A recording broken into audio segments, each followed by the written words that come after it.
అందరికీ నమస్కారం. ఈరోజు పార్లమెంట్లో వక్ఫ్ బోర్డ్ అమెండ్మెంట్ బిల్ ప్రవేశపెట్టడం జరిగింది. ఫ్లోర్ మీద వచ్చింది. దాని మీద డిస్కషన్స్ కూడా జరుగుతాయి. అందరికంటే బాధాకరమైన విషయం ఏమంటే మన చంద్రబాబు నాయుడు గారు కానీ మన పవన్ కళ్యాణ్ గారు కానీ వక్ఫ్ బోర్డ్ అమెండ్మెంట్ బిల్కు మద్దతు పలికింది. ఇది మేము చాలా వరకు దీనికి నిరసన తెలుపుతున్నాము.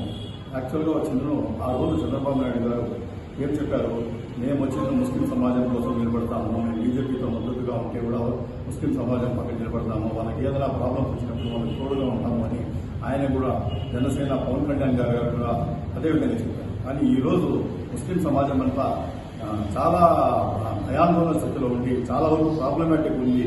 ఈరోజు మాకు చాలా అవసరమైన వక్ఫ్ బోర్డ్ బిల్ ఉంటే దానికి అగెనిస్ట్గా ఓటేస్తారని చెప్పి మొత్తం సమాజం వెయిట్ చేస్తాము. కానీ ఈరోజు జరిగిందేమి, వాళ్ళందరూ దానికి ఇది చేసి ఇప్పుడు దగ్గర డిస్కషన్ జరుగుతూ ఉన్నాయి. ఆ బిల్లు కూడా పాస్ అయ్యే సూచనలు కనిపిస్తూ ఉన్నాయి. ఇది వచ్చింది ఒక బ్లాక్ డేగా మేము పరిగణిస్తాము. ఎందుకంటే ఈరోజు వక్ఫ్ బోర్డ్ బిల్ అనేది అవి ఆ ప్రాపర్టీస్ అనేవి మాకు తాత ముత్తాల నుండి మాకు గిఫ్ట్లో ఇచ్చినటువంటి ప్రాపర్టీస్. దానికి వచ్చిందను ఈరోజు దాంట్లో ఏదో రసుగులు ఉన్నాయని చెప్పి దాంట్లో ఇది ఉన్నాయని చెప్పి దాన్ని పక్కదోవ పట్టిస్తాం.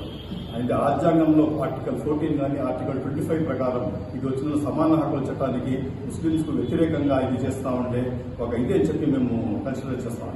ఇప్పుడు ఒక మన దేశం అనేది 4 చక్రాల మీద నడుస్తూ ఉంటే ఒక చక్రం వచ్చిందను 25% ఒక చక్రం వచ్చిందని ముస్లింస్ ఉన్నారు.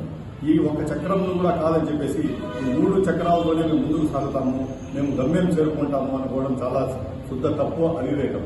ఎందుకంటే 4 చక్రాలు బాగుంటేనే ఆ బండి వచ్చిందని దాన్ని గమ్యాన్ని చేయాలి. ఒక ముస్లిం సమాజాన్ని పక్కకు నెట్టేసి మిగతా వాళ్ళని ముందుకు తీసుకుని పోయి మేమంతా చేస్తాము అది చేస్తామని చెప్పి దాన్ని ఒక చక్రాన్ని పక్కన పెట్టండి పంచర్ అయినా ఏదైనా పక్కన పెట్టేసి చేస్తామంటే అది శుద్ధ అవివేకమని చెప్తాం. ఈరోజు ముస్లిం సమాజం అంతా విప్లవాన్ని చెందుతాం. చంద్రబాబు నాయుడు గారి చేతిలో ఈ రోజు మొత్తం ఉంది. ఈ రోజు ఆయన అనుకున్నారంటే ఖచ్చితంగా ఆ బిల్లు కానీ నిలుపుదల చేయొచ్చు. కానీ ఆయన కూడా దానికి మద్దతు పలికినారు. మన పవన్ కళ్యాణ్ గారు కూడా మద్దతు పలికినారు. చాలా బాధపడుతున్నాం, చాలా చింతిస్తాము. ఈ రోజు ముస్లిం సమాజం మెజార్టీ ఆఫ్ ముస్లిం సమాజం YS Rajasekhara Reddy, YS Jaganmohan Reddy side ఉన్నారు అని చెప్పి మీరు బాధపడతా ఉన్నారు. ఎందుకున్నారు అనేది మీరు ఎప్పుడైనా ఆలోచించారా? జగన్మోహన్ రెడ్డి గారు ఎందుకున్నారు, జగన్మోహన్ రెడ్డి సైడ్ ఎందుకున్నారు? వాళ్ళ నాయన వైఎస్ రాజశేఖర రెడ్డి గారు 4% రిజర్వేషన్ తీసుకుని వచ్చినారు. ముస్లింస్ ఏ క్షణంలో కూడా ఆపదలు ఉంటే నేను ఉండాలని చెప్పి ఆయన ఆదుకున్నాను. అన్ని రకాలుగా ఆయన సహాయకారాలు అందించారు. మీరు ఏది కూడా ఏ రోజు చేసింది ఏమీ లేదు. కానీ ముస్లిం సమాజం మాకు లేరు, వాళ్ళ పట్ల ఉండాలని చెప్పి మీరు చేస్తాను. మీరు చేయండి. ఈ రోజు మీ మంచి తరుణం. ఈ రోజు కానీ మీరు ముస్లిం దీని వక్ఫ్ బోర్డుకు వ్యతిరేకంగా ఓటు వేసేసి ముస్లిం సమాజం కోసం నిలబడింటే మొత్తం సమాజం మీ పక్క అయింది. మేము కూడా పూల వర్షాలు నిండుగా కురిపించింది. అని ఈ రోజు ఏం చేశారు, మీరు దానికి మద్దతు పలికించారు. ఈ రోజు వచ్చిన ముస్లిం ద్రోహులుగా మీరు మిగిలిపోతారు ఖచ్చితంగా చరిత్రలో. ఈ రోజు ఇది మొత్తం ముస్లిం మనోభావం దెబ్బతినే విషయం. చాలా ముస్లింస్ అందరూ దీని గురించి చాలా వరకు బాధపడతా ఉన్నారు. మా ఈ వక్ఫ్ బోర్డ్ ప్రాపర్టీ అనేది పక్కా మా ప్రాపర్టీ, ముస్లిం ప్రాపర్టీ. దీన్ని మీరు ఇది చేసుకుని ఈ రకంగా అమెండ్మెంట్ బిల్స్ తీసుకుని వచ్చేసి మీకు అనుకూలంగా దీన్ని మార్చుకొని చేస్తున్నారు. చాలా మేమంతా చింతిస్తా ఉన్నాము.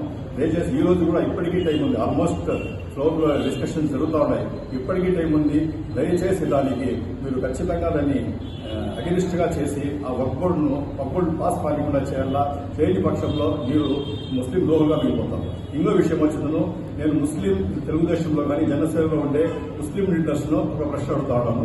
మీరు ఈ రోజు ముస్లిం తరఫున మీరు ఉండాలా, మీ తరఫున ముస్లిం సమాజం ఉందా? ఈ రోజు ఎక్కడ కూడా మీరు లీడర్స్ గా చలామణి అవుతున్నారంటే కేవలం ముస్లిం సమాజంతోనే మీరు ఈ రోజు లీడర్స్ గా చలామణి అవుతున్నారు.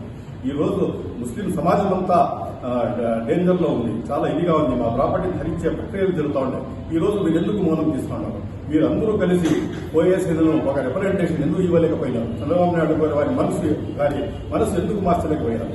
అదేవిధంగా పవన్ కళ్యాణ్ గారి మనసు ఎందుకు మార్చలేకపోయినారు? వాళ్ళు ఉండే స్థితిగతో ఎందుకు చెప్పలేకుండా పోయినారు? ఏ విధంగా ఇది ముస్లింకు నష్టం జరుగుతుందని ఎందుకు చెప్పలేకుండా పోయినారు? ఏమి మీరు చెప్పకుండా ఈ రోజు మౌనం వహించేసి మీరు ఏ రకంగా కూడా పట్టించుకోకుండా ఈ రోజు మీరు వచ్చిందో చాలా వరకు ఇది చేశారు. ఈ రోజు మొత్తం ముస్లిం సమాజం వచ్చిందో మీ పక్క చూస్తా ఉంది. ఆ బిల్లు పాస్ అయిందంటే మేము కోరుకునేది ఒకటే, మీ యాక్షన్ కోసం టోటల్ ముస్లిం సమాజం ఎదురు చూస్తా ఉంది. ఏ రకంగా యాక్షన్ తీసుకుంటారు? ఖచ్చితంగా మీరందరూ రాజీనామాలు చేసి మీ పదవులకు రాజీనామాలు చేసేసి మీ నిరసన వ్యక్తం చేయాలా. అప్పుడు కానీ మీకు ఇది ఉండదు. కాబట్టి ఖచ్చితంగా మేము కోరుకునేది ఒకటే, ఏ రకంగా ఇప్పటికీ లాస్ట్ టైం ఉంది, లాస్ట్ బాల్ ఉంది.